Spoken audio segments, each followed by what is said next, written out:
Hey guys, welcome. We're here in Fort Worth on Seminary Drive, here to visit one of the Birria de Chivo locations. It's called Birria Tres Coronas. Great story behind the backdrop. One of the owners here used to work for me years ago, maybe about 20, 30 years ago. We're gonna visit her and talk to her about what it's like being an owner now, as opposed to being a worker. Come on in. This person that we're gonna meet, she was probably one of the best tortilla makers, and now her son runs the place. We're here with Jesus Luis Jr. at Birria Tres Coronas. Yep. And I was here on Seminary Drive in Fort Worth, and I tell people I think of this as a new Birria World here in Fort Worth. So if you're visiting Fort Worth, you definitely got to visit. There's several birrias here in this neighborhood.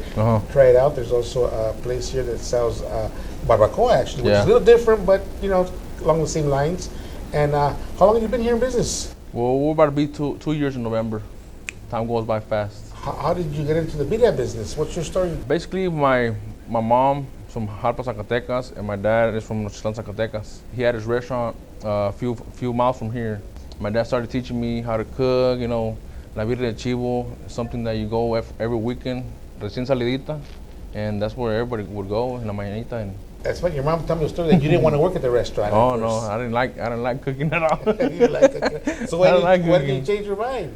I have kids now. I have to support them.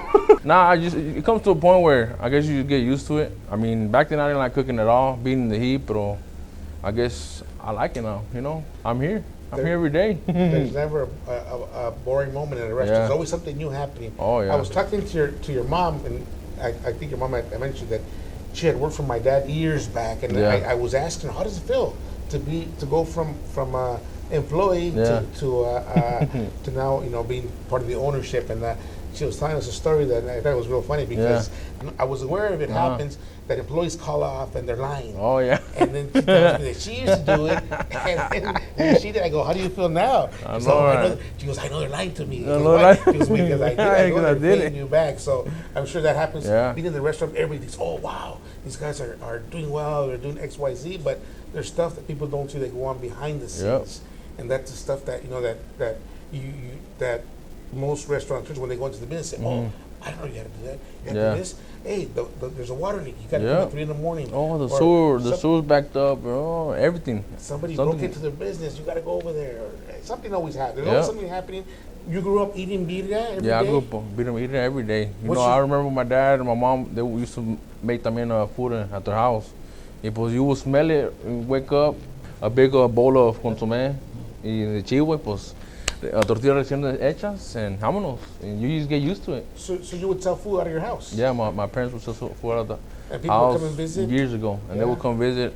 Un día le llamaron a la ciudad, and that's when my dad, he decided to open up a restaurant. That's a funny story, because that's, I think, most people get started. We got started selling food out of our house, and we were there for a while. And I tell people the story is that we used to, there's one time we were so popular in the neighborhood that we would get these chivos, and they're huge, and we put butcher paper around, and we throw them over our shoulders, and we walk them in from the driveway to the backyard. And the neighbor saw us one time, and then they called the cops. These guys have dead bodies. You know, and you had all the police come, and they're like, oh, where's the dead bodies? They came, and it was cold, you know. So it's funny, you know, everybody gets their start at home. It was a funny incident. You look back now. At the time, it wasn't funny. At the time, we're like, oh shoot, what's going on? And it's crazy. Like, you see all these streets now, they're full of vendors outside in the streets now. So that's how a lot of vendors are getting started. They start, you know, out in the streets. Then they get the brick and mortar, which is the dream, and that's what Jesus and his family was able to do. So when you have birria, when you serve birria, without giving us all your secrets, what do you recommend we'll try or eat? Well, what I preferably like a lot is la costilla. Como the bone gives a little bit more flavor. A lot of people, la macicita. That's what everybody asks for, maciza. All meat right there. That's the flavor right there. That's the French rack. The penecillo. His adobe he uses to make it. La adobe on there.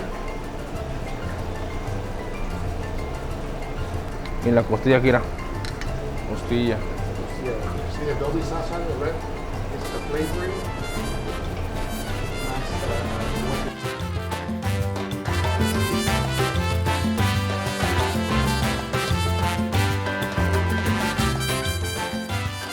And you know, just cut it up nice, and just pick up the bone, get that meat, and make your little taco con salsita habanero. Y vámonos. Luego.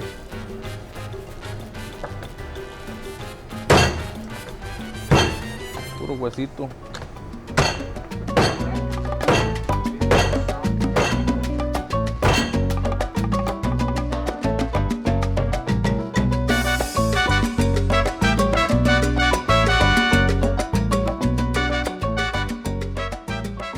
I personally, my fans, and I tell everybody, you gotta try the neck bone.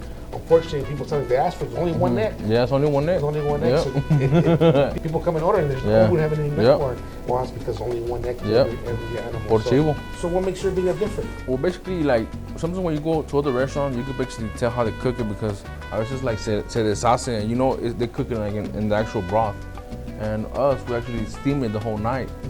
So we have to actually partila, you know. Some people will ask for it in partidita, you know, cut up.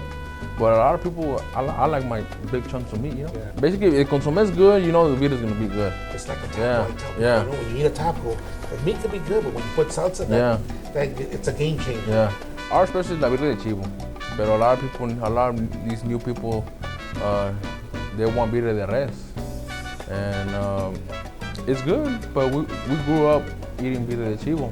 So that's what we're gonna stick to, since that's our. So you won't consider selling beef birria? I probably will, you know, for all these make all these young people come in and try get the difference between the chivo y the res. How about the quesabirria tacos? You sell quesabirria tacos? Yeah, we sell quesabirria tacos. One of our top sellers también. Everybody's going crazy for the quesatacos, quesabirrias. And so I asked Jesus to show us how he makes one of his top sellers, the quesabirrias.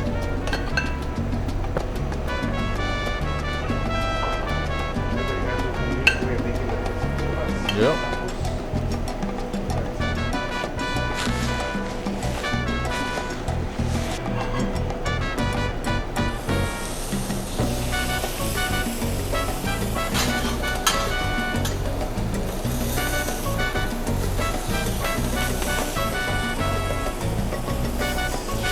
Para que se doren.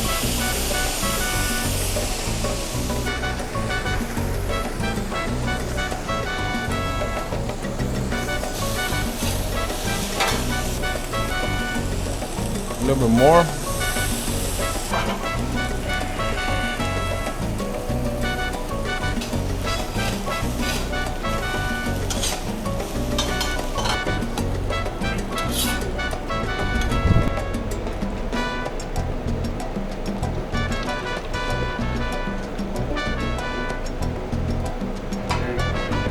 ¿Cebolla y cilantro?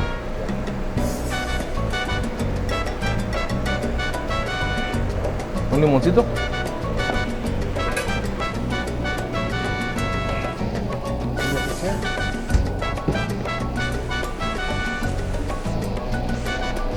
We call them quesatacos, quesabirrias, you know. Some people come in, oh, quesatacos, quesabirrias. So basically the same thing, but ours is the chivo. We call them quesachivas. Hint, you know, that you can use it. Quesachivas, that way you can distinguish the beef. Quesachivas. When I was talking to your mom, she's got to be probably one of the best or the fastest. And had a quick draw on the gun. And the tortillas. And the tortillas. Really fast. Well, my mom. And you can, I don't know what it is, but I tell people when certain people make tortillas, you can taste the difference. Yeah. So when I walk into the place and I've been here and I eat a chest, I know your mom didn't make it. Yeah. How do I know? It's something that tastes, you can tell right away. The way it looks, and I'm sure the people ask you, hey. They always tell me, who's making them? Your mom. Oh no, the other lady, oh, I could taste the difference. Yeah, she makes them really thin, and you could tell right away who makes them. Sometimes people come, they're like, oh, your mom's not back there right. They can tell right away because of the tortillas. Come to Tres Coronas, make sure you look back there and say hi to your child. You usually have the bandana on back there. You see her say, hola. Yeah, say hi to my mom, Doña Chayo. Hola, Doña Chayo. I had a chance to have a little chat with Doña Chayo, and we remembered old times when she used to work for my dad. ¿Y cuántos años trabajaste con mi papá? 3 años. 3 años, wow. Y cuando ella trabajaba, teníamos, en aquellos tiempos vendíamos como 200 a 300 chivos y hacía tortillas, una plancha de 36, 48 pulgadas y le daba abasto, era muy rápida, muy rápida. ¿Todavía? No, ya no. Rápido, pero ya no tan rápido, pero todavía lo hago. Y con cariño, porque con la tortilla también sabrosa. Y a veces dice la gente, no, cuando la hace doña Chayo, la tortilla es más buena, no sé por qué. Y es que no se lavó las manos, ¿verdad? Oh, sí, sí. La gente luego nota cuando yo la estoy haciendo. Oh, sí. Como ya la gente me conoce bien, ya la gente nomás mira las tortillas y saben que estoy yo haciéndolas. Quiero una docena para llevar, ¿verdad? 2 docenas, que Sí. no, ya no más. And so, we come to the end of this episode for Birrieria Tres Coronas in Fort Worth. Check them out next time you're in town. But before we go, let's watch the making of another quesachiva taco. And I invite you to join our quesachiva challenge in Chalios. See if you can tell the difference between our chivo or beef quesabirrias.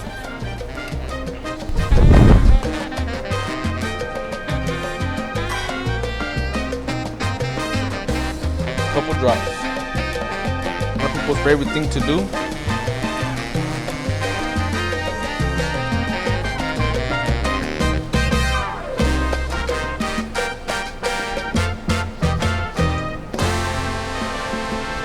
Stay tuned for more, and don't forget to subscribe and hit that notification bell to keep up with our birria journey.